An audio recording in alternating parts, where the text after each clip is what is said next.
উহ, উহ, ওরে বাবা কি ঠান্ডা পড়েছে। ওরে বাবা ঠান্ডার জ্বালায় মরেই যাব। এই ঠান্ডার থেকে আমাদেরকে একজনই বাঁচাতে পারে, সে হচ্ছে মমতাদি। উফ, মমতাদিকে একটা ফোন লাগাই দেখি।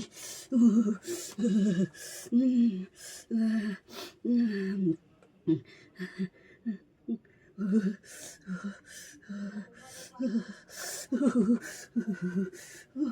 বাবা ফোনটা ধরছেও না। এই এই এই ওখানটা ওখানটা দেখুন, ওখানটা ওখানটা ভালো করে দেখবেন। ওখানটা কই যাও লুলু লুলু লুলু লুলু লুলু লুলু লুলু লুলু লুলু লুলু লুলু লুলু। হ্যালো, কে বলছেন? হ্যালো মমতাদি, আমাদেরকে বাঁচান।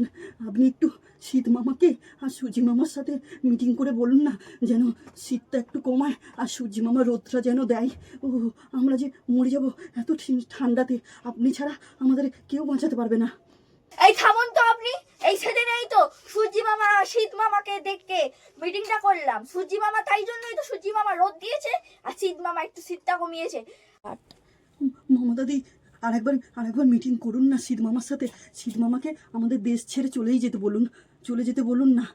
আপনি বললেই আমাদের দেশ ছেড়ে উনি চলে যাবে, শীত মামা চলে যাবে। আমরা আর পাচ্ছি না থাকতে।